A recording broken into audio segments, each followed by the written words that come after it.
اللہ تبارک و تعالی ارشاد فرماتا ہے کہ اے ایمان والو، جب تم نماز کے لیے کھڑا ہونا چاہو تو پہلے وضو کرو، یعنی کہ چہرہ کو دھو اور دونوں ہاتھ کو کوہنیوں سمیت اپنے سروں کا مسح کرو، پھر دونوں پاؤں کو ٹخنوں سمیت دھو۔ قرآن شریف میں وضو میں صرف 4 فرائض بتایا گیا ہے۔ قرآن میں صرف 4 فرائض بتایا گیا ہے۔ چہرہ دھونا، بال نکلنے کی جگہ سے تھوڑی کے نیچے، یعنی کہ بال نکلنے کے جو بال نکلتے سر کا، یہاں سے لے کر کے تھوڑی کے نیچے تک، اور اس کان کے لو سے اس کان کے لو تک۔ قرآن شریف میں یہ نہیں بتایا کہ 3 مرتبہ ناک میں پانی چڑھانا، 3 مرتبہ کلی کرنا، مسواک کرنا، یا 3 مرتبہ دھونا، یہ نہیں بتایا۔ پھر سیدھا چہرہ کے بعد ہاتھ پہ آ گیا ہے کہ اپنے دونوں ہاتھوں کو کوہنیوں سمیت دھونا۔ پھر بتایا کہ چوتھائی سر کا مسح کرنا، یعنی کہ پورے سر کا 1 مرتبہ مسح کرنا۔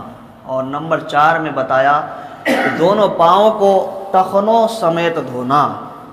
اب اس میں نہ کلی ہے، نہ ناک میں پانی ہے، نہ مسواک ہے، نہ دانت مانجنا ہے، نہ ناک صاف کرنا ہے، نہ دانت کے اندر کوئی چیز لگا ہوا تو اس کو نکالنا۔ یہ سارے چیز قرآن شریف میں نہیں ہے۔ یہ چیز ہمیں کہاں ملتا ہے؟ حدیث میں ملتا ہے۔ یہ کہاں ملتا ہے؟ ہمیں حدیث میں ملتا ہے۔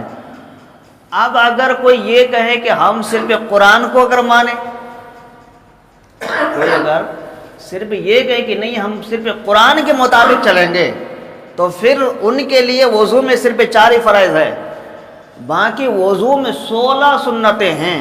کتنا؟ 16 سنتیں ہیں۔ 16 سنتیں اس میں کیا ہے کہ دونوں ہاتھوں کو پہلے گٹوں سمیت دھونا۔ اب یہ قرآن میں نہیں ہے کہ پہلے آپ پانی لیجئے دونوں ہاتھوں کو گٹوں سمیت دھوئیے، یہ حدیث میں ہے۔ پھر بتایا کہ پہلے کلی کرنا، کلی کرنے کے بعد مسواک کرنا۔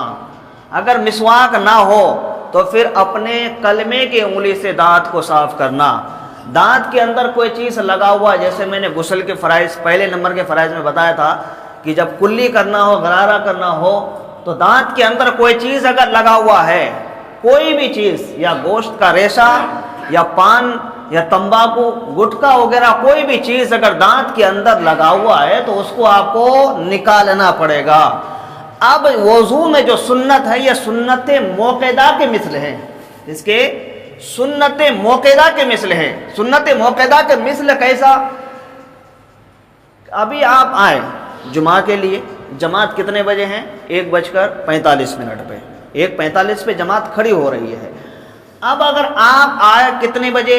1:43 یا 44 پر آئے، یا ظہر کا مان لو، یا عصر کا مان لو، یا مغرب کا لے لو، یا عشاء کا لے لو، کوئی سی بھی نماز لے لو، جماعت اگر اس ٹائم پہ کھڑی ہو رہی ہے، اب 1 منٹ پہلے آئے، 1 منٹ آپ پہلے آئے، اب 4 رکعت والی نماز ہے، تو آرام سے آپ سنت کے مطابق وضو بنا کر کے جماعت آپ کو مل سکتی ہے۔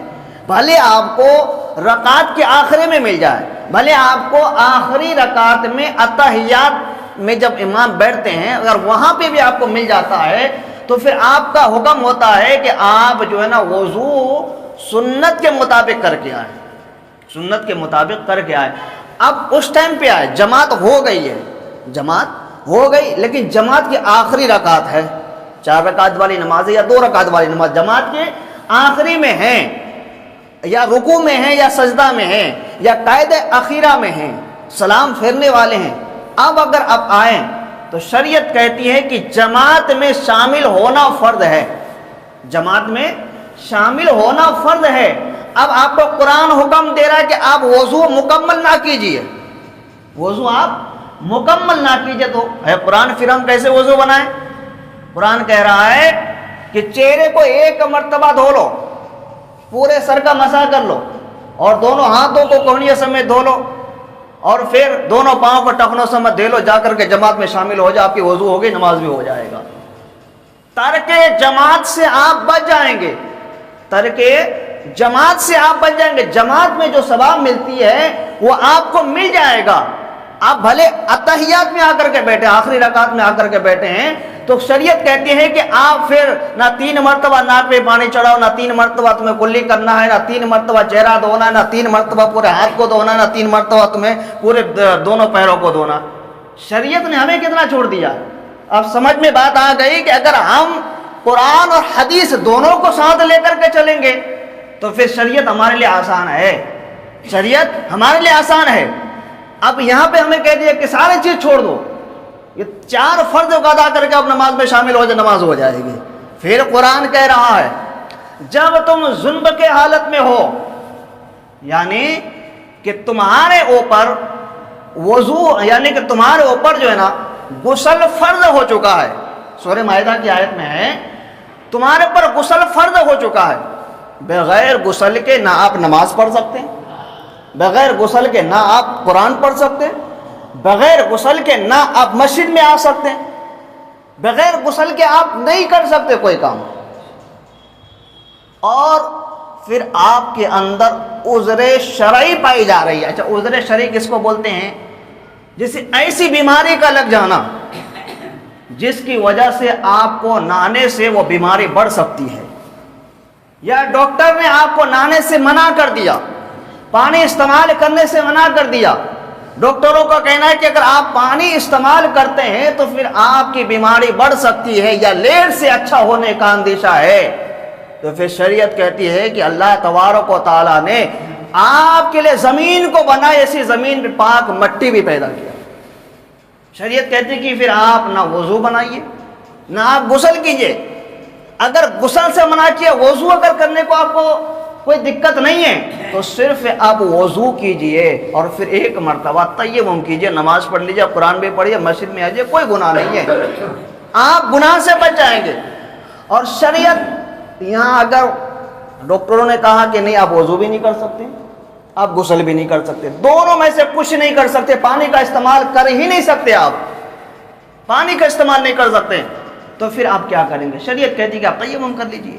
یہ تیمم کیسے کریں؟ قرآن کہہ رہا ہے تیمم کے لیے پاک مٹی کا منتخب کرو، پاک مٹی کا منتخب کرو۔